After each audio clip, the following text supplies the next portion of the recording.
Telugu YouTube ఛానల్లో మీ వ్యాపార ప్రకటనల కోసం 9154949554 కి కాల్ చేయండి.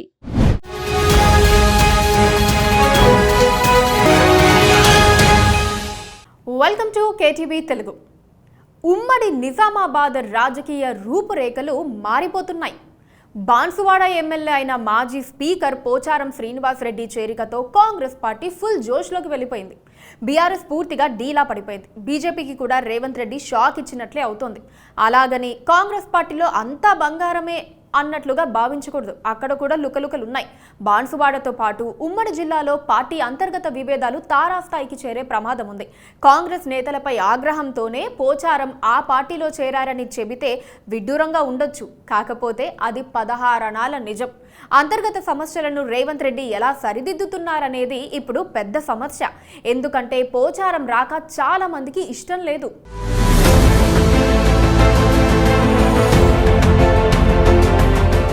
చాప కింద నీరుగా కదిలిన నిజామాబాద్ రాజకీయం శుక్రవారం ఒక్కసారిగా బయటపడింది.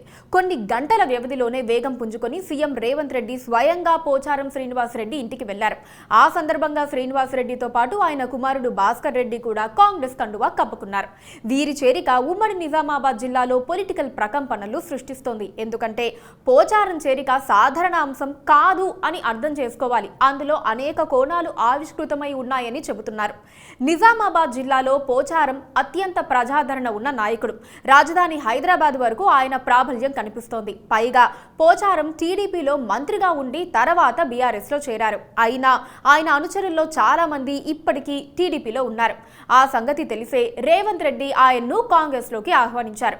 నిజానికి అసెంబ్లీ ఎన్నికల ముందే రేవంత్ ఒక ప్రపోజల్ పెట్టినట్లుగా వార్తలొచ్చాయి. బాన్సువాడ టికెట్ శ్రీనివాస్ రెడ్డి కుమారుడి భాస్కర్ రెడ్డికి ఇచ్చే విధంగా రేవంత్ రాయబారం నడిపారు. అయితే బీఆర్ఎస్ గెలుస్తుందన్న నమ్మకంతో అప్పట్లో పోచారం కుటుంబం కాంగ్రెస్ పార్టీలోకి వెళ్లలేదు. ఇప్పుడిక బీఆర్ఎస్ లో ఉండి లాభం లేదని నిర్ణయించుకుని ఆయన కాంగ్రెస్ లో చేరిపోయారు. త్వరలో చాలా మంది టీడీపీ సానుభూతి పరులు కాంగ్రెస్ పార్టీలో చేరే అవకాశం ఉంది. బీఆర్ఎస్ నుంచి కూడా గుంపులు ఎలాగూ రాబోతున్నాయి. నిజామాబాద్ జిల్లా ముఖ్యంగా బాన్సువాడ నియోజకవర్గానికి సంబంధించి కాంగ్రెస్ పార్టీలో కొంతమంది ఓవర్ యాక్షన్ చేస్తున్నారు. వారిని కట్టడి చేయడంతో పాటు బీజేపీ దూకుడిని ఆపాలని రేవంత్ డిసైడ్ అయ్యారు.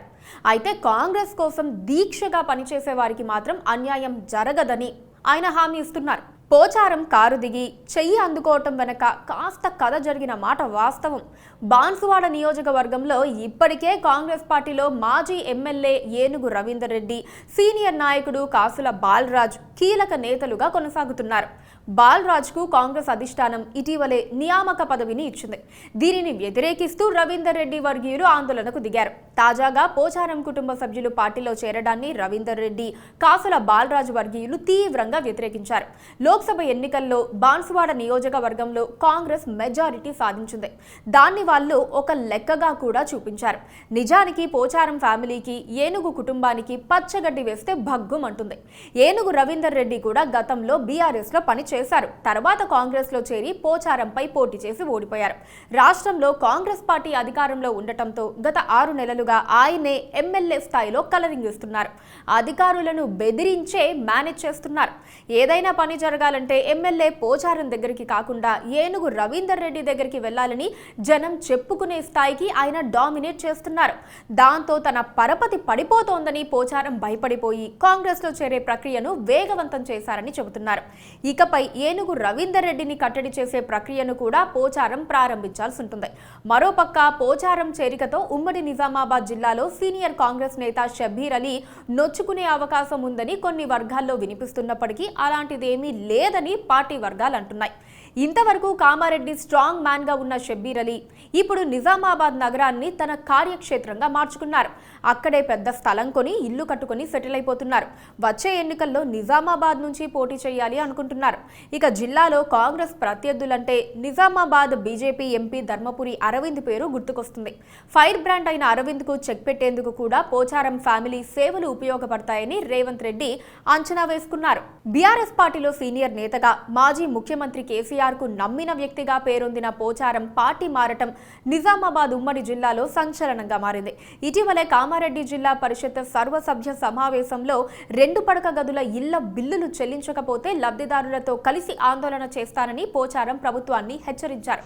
అయితే జిల్లా మంచి కోసమే ఆయన కాంగ్రెస్లో చేరారని అనుచరులు అంటున్నారు. సిద్దాపూర్, జాకోరా, చెండూర్ ఎత్తిపోతల పథకాల నిర్మాణాలు తుది దశకు చేరుకున్నాయి.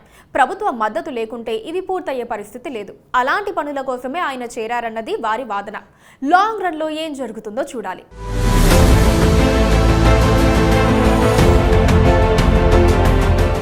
Please subscribe to